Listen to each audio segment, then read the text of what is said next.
Assalamu alaikum wa rahmatullahi wa barakatuh.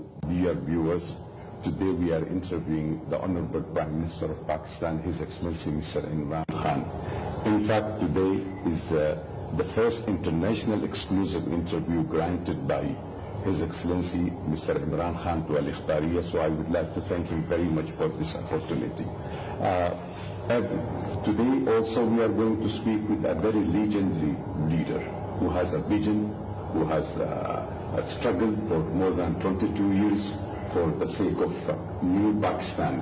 He will be speaking about New Pakistan, how he looks on his relationship with Saudi Arabia, who is going to visit, how he is going to tackle the multiple crises facing Pakistan. So thank you very much, Mr. Prime Minister, and we are welcoming you once again. Thank you. Look forward Excellency, to the interview. Yes. Excellency, in fact, I would like to begin with the question of the hour. Who is Imran Khan? Is he a very prominent cricketer, or is he known for the behind the world finest cancer hospital, or he is a leader who struggled 22 years to bring Pakistan to the new vision and new Pakistan we would like to know. Can you please, Excellency, enlighten us that who is Imran Khan? Imran Khan is an ordinary human being who had big dreams. So an ordinary person who dreamt big, who thought big, and then who struggled to get to achieve his dreams. And each time there was a setback in my life, I learned from my bad times. So I never got demoralized by bad times, but I learned from them, because failure is the best teacher. So who is Imran Khan? Is a man who started off with big dreams in cricket, learned how to struggle in cricket, how to win and how not to be demoralized by losing. And then seeing my mother's pain with cancer, decided to build a cancer hospital. And so after my cricket, I built the hospital. And then I decided that I wanted to, the Pakistan I grew up and I wanted to see, it was no longer the Pakistan was not heading in that direction. So then the next struggle came to change Pakistan. And the word New Pakistan is actually the Pakistan which the vision of our founding fathers. My great role model was Quaid-e-Azam Muhammad Ali Jinnah. He was the greatest leader of not just Pakistan, in my opinion. He was the greatest leader of the 20th century. And the Pakistan our leader dreamt of, and then our ideological leader, the great Iqbal, the philosopher poet, the reason why they wanted Pakistan was not the Pakistan which evolved and which became a country heading in the wrong direction. So hence I went into politics. And so 22 years struggle in politics, and here I have an opportunity now to fulfill my dream.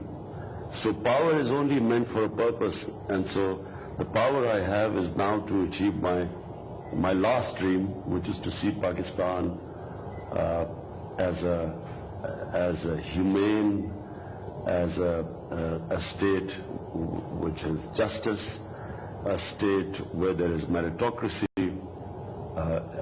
an Islamic welfare state. Very good. But Excellency, I totally understand that the Honorable Prime Minister is very transparent, very direct in his approach.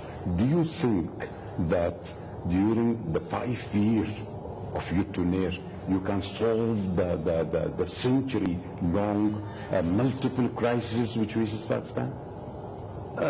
Look, let me just say, as a Muslim, yes, when we pray 5 times a day, we only ask one thing from Allah. And we ask Allah to show us the way of those He has blessed, not the ones who've gone astray. So all the Almighty asks us is to seek that way. And, success is not in our hands, it's in Allah's hands. All He expects us to do is to struggle in that way which He has commanded us. And so all we are going to try and do is to change the direction of Pakistan, put it on the road which this state was meant to be. And I repeat, it was meant to be a just and a humane society. So this is what we are going to try and do. We will change the way Pakistan is run. We will change the mindset of people of Pakistan. And there are two ways we'll do it. One, we will lift up the bottom 50% of the population. Rather than make the rich grow richer, we will bring people out of poverty, very much like what China has done. China's greatness is that it has taken out of poverty 700 million people in the last 30 years. And it has become a world power. What we want to do is not do what Pakistan has been run for so many years, where the rich have got richer. We want to raise the poor people, the deprived people of Pakistan. We want to raise their standard of living. So we fundamentally differ from the way the Pakistan has been run before. So that's number one. And number two, we want to make Pakistan a country where we invest in our human resources. We spend money on our human beings rather than on infrastructure. Once you develop your human beings, they themselves invest in infrastructure. So the key is their health, their education, clean drinking water, give them justice. So that's the number two thing. And number three is build strong institutions. Countries are built on institutions. So the West is ahead of the Muslim world is because the West has strong institutions. The state institutions are strong, and the individuals are not above the institutions.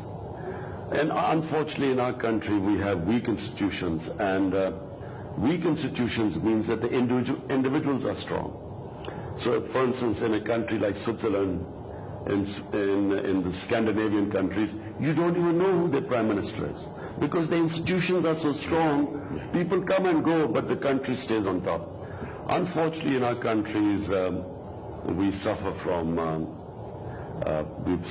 colonial rule, and then we are evolving countries, evolving democracies, and so therefore we have weak institutions. And so apart from spending money on our human beings, we will develop strengthen state. It seems, that this proactive local diplomacy has been reflected by the new vision of the new Pakistan, a proactive foreign policy.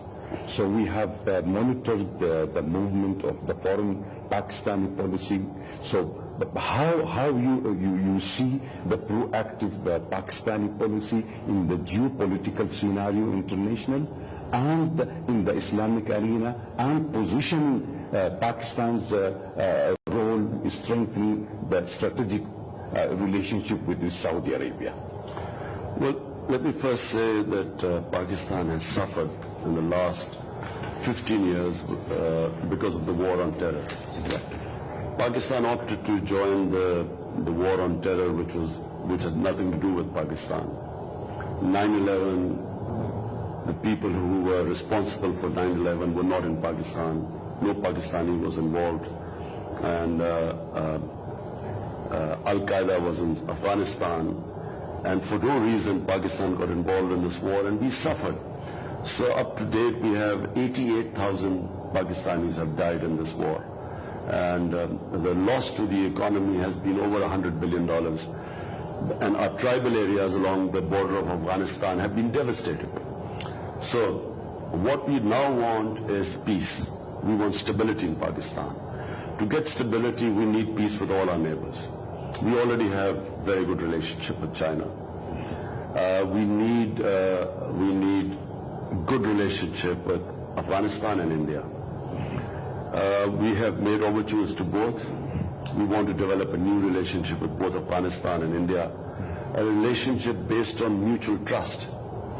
unfortunately, this is what has been missing.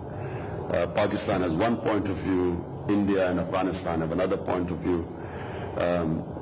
And what is lacking is that there is lack of trust, a trust deficit. So we want to build our relationship based on mutual trust. And Iran is a neighbor. Of course, we want a good relationship with all our neighbors. Saudi Arabia is one country which has, people in Pakistan have a special love for Saudi Arabia. Of course, the main reason is because of Mecca and Medina. You know, every Muslim has a special bond with Saudi Arabia. But the governments of Saudi Arabia have always been very generous to Pakistan in times of our need.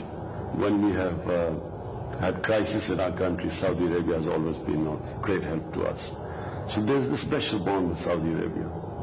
And of course, Pakistanis all want Saudi Arabia to be secure, prosperous, for their well-being. We all pray for Saudi Arabia. So my question, Excellency, is why you have chosen Saudi Arabia to be your first destination in the foreign trips?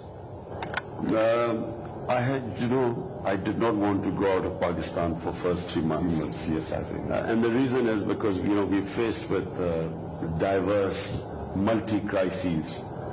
And so, first of all, I wanted to put my house in order before traveling out of the country. I actually do not believe in traveling out of the country so much, because I think the most important thing for the head of a country is to look after various problems his people face. But Saudi Arabia, I'm going first of all very kindly invited by His Majesty. Of course, the chance, whenever a Muslim has a chance to go to Mecca and Medina, that's why I made an exception. And of course, historically, Pakistanis, whenever elections take place and someone wins the election, historically, we always go to Saudi Arabia first. So Excellency, how do you see, the future relationship between Saudi Arabia and Pakistan? How Pakistan could position itself in the Middle East and the Islamic arena? How could Saudi Arabia and Pakistan work together, maintaining peace in the region, projecting moderation, and in combating terrorism, and to bring about peace internationally? Stand by Saudi Arabia whenever they face difficult times. Secondly, ideally what we would like to do is to ensure peace in the Middle East, because it is very distressing for Muslims to see this conflict between Muslim nations. If you look at the Muslim world right now, and you look Libya, and then you see Somalia, and then you see Syria, what's going on there, and then Afghanistan, Pakistan too, but Pakistan, fortunately, we have controlled our terrorism here. So, we would like peace in the Middle East, and therefore we would like to play the role of conciliator, getting, the Muslim world together. This would be our main effort. And then Yemen, Yemen is also, if need be, if we are required, we would like to play a positive role there. Also can bring countries together. Pakistan is emerging now, economy, Saudi Arabia already having 2030, especially in the economic. How do you think, Excellency, both countries can work together? In which area do you feel that to be enhanced, economy, business, media, industry? What are the areas, military cooperation, what are the areas do you feel that needs to be more explored in this relation? You see, Pakistan has tremendous opportunities of investment. And Pakistan has more potential than probably any other country in this region. The reason is Pakistan has a second youngest population. It's a country of population of 200 million people. It's a country that is very diverse. One of the things no one really knows about Pakistan is that it has 12 climates, 12 climate zones, because Pakistan has the highest from the highest to the sea, it has the steepest gradient, so which means different climate on every step. We have from alpine climate, to temperate mountain climates to actually tropical climate. 12 climates? Yes, 12 different climate zones. Every climate, every month, we can say? No, it means that on a different height there is a different climate. Okay. And so from north to south it changes. So Pakistan has of producing anything. We can produce any fruit, we can produce any vegetables because of this diversity we have. Then it varies from east to west. It has very fertile land, and we have huge mineral wealth which is mostly lying untapped. Coal reserves, copper, undiscovered gold reserves, but various other jewels, minerals. Problem Pakistan has had so far, the reason why we cannot exploit our potential is because of poor governance. The reason why countries are poor is not because of lack of resources, because of poor governance. So we really need to work on our governance system. And once and this is our biggest, when I say improving institutions, strong institutions means strong governance. And when you have good governance, you then attract investment. So the reason I did not want to leave Pakistan for 3 months, and I will stay most of the time in Pakistan, I will not travel, because we need to fix our governance system. Once the governance system starts working, Pakistan would probably be one of the best countries for investment.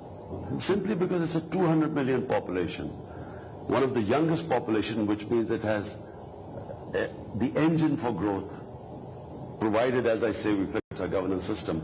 So Saudi Arabia will inshallah offer great opportunities for investment in Pakistan. Do you see, Excellency, do you see any scope of Saudi Arabia, investing in China-Pakistan Economic Corridor, CPEC? CPEC is one of the greatest opportunities which allows people to invest in Pakistan. CPEC connects Pakistan from the sea right up to China, and all along the way there will be industrial zones which will be a great opportunity for people to invest. So and in future, and inshallah, once peace comes in Afghanistan, then the same road will connect Pakistan to Central Asia, because the CPEC then can also go through Afghanistan to Central Asia. So this whole area is a game changer. Is where the future is. Yes. It has huge markets, and inshallah one day if the relationship improves with India, then you have huge Indian market on one side, you have Chinese market, you have Central Asia. So Pakistan is sitting, the geostrategic position of Pakistan is such. Sir, I felt you are speaking, when you spoke about the Middle East, from suffering, and I can feel that in your voice. The Middle East has been under a heavy crisis to a sectarian war. Going on in Syria and Iraq and Yemen and Lebanon. Pakistan itself has faced a proxy war from within. So how do you see Saudi Arabia and Pakistan working together to enhance peace and to move towards a better free zone, free of violence, free of sectarian, free of war? Saudi Arabia is a pivotal country in the Muslim world, and one of the reasons, of course, is because of the power Saudi has, but because of oil reserves and the strength, the financial strength, but equally because of Makkah and Medina there. So all Muslims it's like a center for the Muslim world. So therefore, Saudi Arabia can play a big part, and we would like to become a player also in ending these conflicts and getting people together, because this really benefits the enemies of the Muslim world. And if we can play a part in putting out these fires. Excellency, Saudi Arabia, in fact, unfortunately was under attack by Houthi militia, missile, and they were also trying to attack the Holy Haram. How will your government respond if there is an attack on Saudi Arabia, which has the two holy land? This is a stated position of all our governments in Pakistan, that we will not allow anyone to attack Saudi Arabia. We will stand by Saudi Arabia.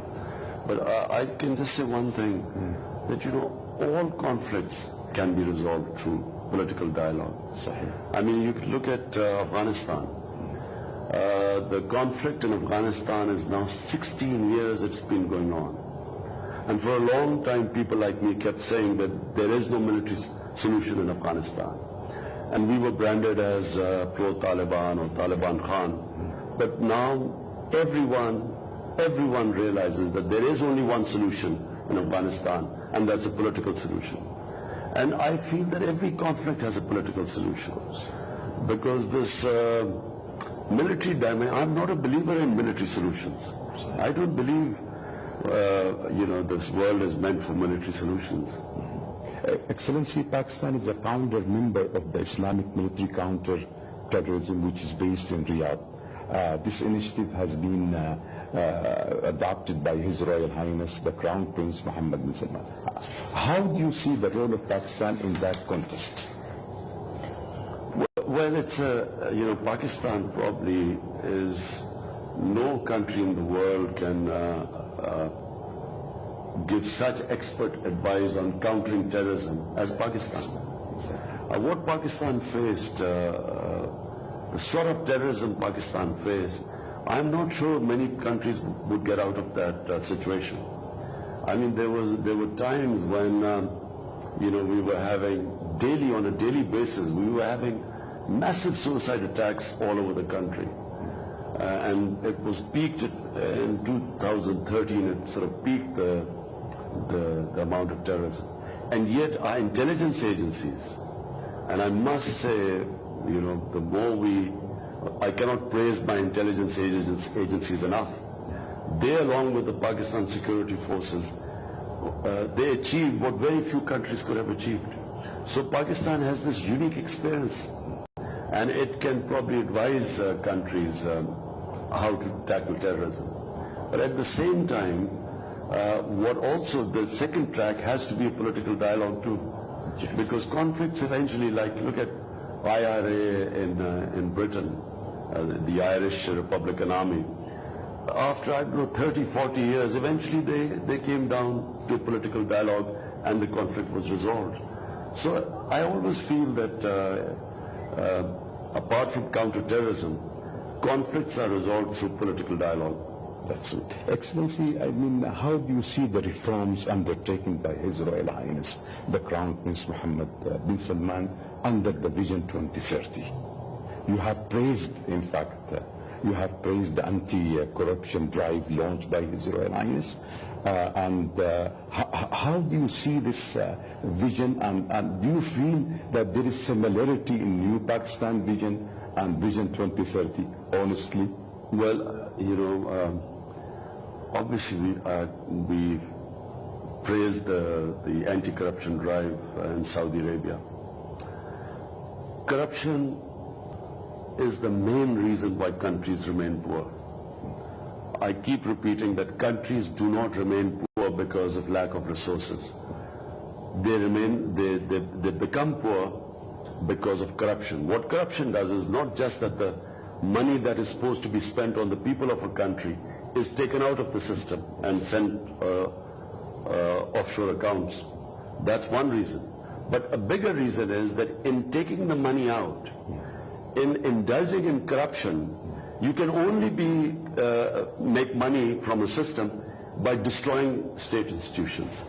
So a lot more damage is done by corruption when to be corrupt that destroys state institutions. And when state institutions are destroyed, the country is gone. It becomes a third world country. So this anti-corruption drive in Saudi Arabia, obviously we feel that that's exactly something we should be doing. Problem is we are, His Highness was able to do this. In Saudi Arabia, I'm a bit constrained. I would love to do the same thing what he did in Saudi Arabia, but we can't do it here. But we are conducting a big anti-corruption drive. With regards to the 2030 vision, and the similar vision which you are adopted? Because I assume, Excellency, most of the Pakistani population is younger generation, most of the Saudi population is younger generation. Do you feel that there is similarity in two visions and both countries can drive this vision towards the not only benefiting both countries but the Ummah? When we have a young population, then we have a huge responsibility to educate them, give them quality education, not just primary education, but especially higher education. We need quality universities. So inshallah, in Pakistan, we are going to, the state will, first of all, we're going to revamp the existing universities. But then we're going to start from setting up state-of-the-art universities. And we're starting by building a state-of-the-art university in what is the Prime Minister House. MashaAllah. What was my Prime Minister House, this huge place we had. So I've decided to live in a small place, but convert that big, beautiful place, which was just for one person, the Prime Minister, convert it into a state-of-the-art university, higher education, postgraduate university. No country can progress without education, and specifically higher education. And now what we have is a knowledge economy. Knowledge economy means that, you don't have to have resources. Knowledge is in the mind. And for us, example is Singapore. Pakistan started off way ahead of Singapore. Today, Singapore has gone, in terms of exports, way ahead of Pakistan because they invested in the people and higher education. Excellency, you spoke about the education, and as you very well know, education and culture is the most basic factor in developing the country. Your project, Namal University, is highly commendable and highly, appreciable. We are having also a very prestigious universities. I'm going to speak to His Highness, and we'll work out what areas which we could mutually benefit each other. And education is certainly one of the biggest areas. We set up Namal University in a rural area in what was my constituency, Miawali. And what we discovered was that if you give quality education to the people who are poor, who are deprived of quality education, if you give them quality education, their hunger and drive is so much that they actually overtake people, from, say, like my background, who went to quality schools and got good education. They have much greater drive than people like us. So Namal University was affiliated to Bradford University in England. And so people in this rural area, 90% getting free education, 90% on scholarship. Their results were much better than the results in Bradford University. So what we have realized is that, we should really take education down to those people, to the deprived people in this country, to the poor people. How you will expand this education diplomacy which you have started with Namal? I mean, do you want to have it in the level of Pakistan? Do you want other countries to share this experience? Because this is, I believe, very unique, Excellency, that, this university associated with a very precious... Yes, obviously. The most important thing is that to cooperate with each other. So we would love to cooperate in this field of higher education. And what we have learned, and obviously what the experience of Saudi Arabia has been, because I believe, I'm not sure as yet what the state of the education is in Saudi Arabia, but I believe that a lot of education money is being spent on higher education in Saudi Arabia. Excellency, I mean, during the visit we are expecting several MOUs to be signed. I mean, what's your vision, how we can mechanize and move forward to execute this MOUs? Because, we had signed several MOUs in the past, but we need a mechanism to implement that MOUs, because, we had, signed several MOUs in the past, but we need a mechanism to implement that. Can I just say one thing, that look, problem has been since colonialism, since countries came out, and most of the Muslim world was under colonial rule in the first half of the 20th century. So when countries came out of colonialism, we had a phenomenon where we were trying to evolve, finding our new forms of government. Every Muslim country was going through different stages of evolution.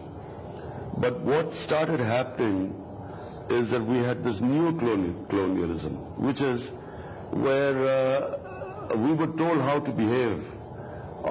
We were in the name of human rights and other issues, worrying about the state of women in the Muslim world.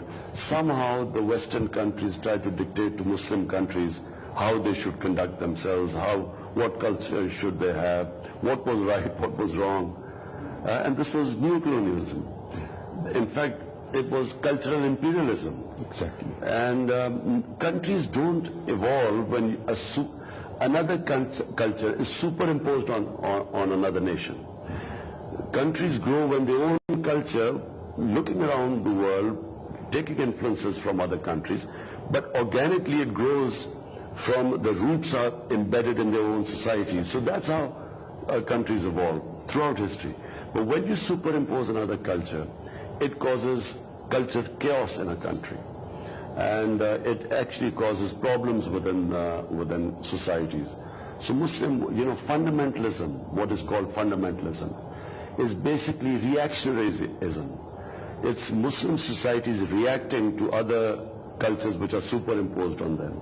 And they react to it, to what is called pseudo-Westernization. West evolved through its own history, its own culture. And to expect Muslim countries to adapt Western ways of life without it connecting with the Muslim culture and Muslim history, it causes chaos, it causes stress, and it causes reaction. So I am a strong believer that the societies must evolve within their own culture and their history and their religion.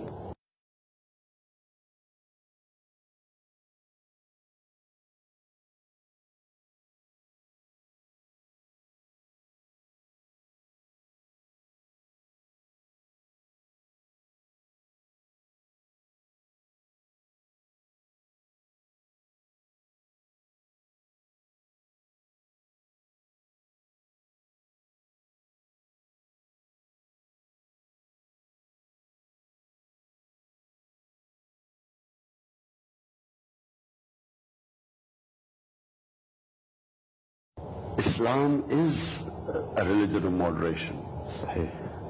Islam throughout, if you look at history, Islam was probably the most moderate of all religions in the sense that other communities for centuries lived in Muslim societies and lived with religious freedom. Relative, I'm saying everything is relative. So if you look at Muslim history, look at the history of Spain, when the Muslim rule in Spain. So there was, enlightened Muslim rule. They allowed other religions, and the Quran specifically states that you cannot force anyone into religion, the verse of the Quran. What the Netherlands cartoons, this is a very important subject that has not been addressed by the Muslim leadership. You see, the Jews have successfully told the world that because the Holocaust causes so much pain to the Jewish people, quite rightly they say that do not talk about that subject. Do not bring on your own interpretations because it gives us pain. And the Western world understands that. But the Western world does not understand that the pain it causes the Muslims when they pass derogatory comments about our Holy Prophet, peace be upon him, or when they start attacking our holy book, the Holy Quran. And it is a failure of the Muslim world, Muslim leadership, because we have not been able to explain to the Western world why it hurts us so much. Because the way the Western people look upon religion is completely different to the way we look upon religion. Excellency, what is your message to the more than 2 million Pakistani expatriates in Saudi Arabia? I understand that the Prime Minister of Pakistan is giving very importance to Pakistanis living abroad. What is your message to them, and what message you are bringing from the 200 million Pakistani population who give you a vote to the Saudi nation? Well, firstly, the people, Pakistanis who work abroad, I feel bad sometimes because we have not been able to create the conditions in our own country for them to find employment in your own country. It's very difficult for people to go abroad, leave their families behind, then work, all they do is work very hard, labor there, work hard to feed their families here. And I pray to Allah that one day, a day will come when people from outside will come to work in Pakistan. We will create conditions such that our people will not have to go out and seek employment abroad. But those Pakistanis, I have nothing but admiration for them. They are hard-working people. They are supporting their families, and they send money into Pakistan, which actually helps us in our bad times. It's that money, remittances from overseas Pakistanis, and I have nothing but admiration for them. And we will also ensure that we look after them. We haven't looked after them as well, but I have already instructed our embassies that they must look after our hard-working Pakistanis who work abroad. To the Saudi people of Saudi Arabia, just a message that we have people in Pakistan have love for people of Saudi Arabia, and we will always remember, I repeat, we will remember that Saudi government has stood with us during our bad times. Yes. Excellency, some other than politics, do you have time, Excellency, to read? Last question. Yeah, I have to go. Yeah, do you have time to read? Do you have time to spend some time with family under the prevailing situation? I was told you are fully occupied 24/7. Well, since the election took place, so I didn't have much time for my family. And then since we have come into power, I haven't taken one day off because we have coping with all the various issues Pakistan is facing. But I always thought that the first 3 to 4 months would be very tough, given what Pakistan faces, the different crises we face. But I see good times ahead after that. I think Pakistan as a country, people are very strong here. And as I keep repeating, one thing we need to fix, our governance. And then things will become easier for me to spend more time with my family. Thank you very much. Viewer, that's all for today. And I'm sure that all of us have equally enjoyed and had a good time with this interview. Thank you very much, Mr. Prime Minister. I'm looking forward to see you very soon in Saudi Arabia.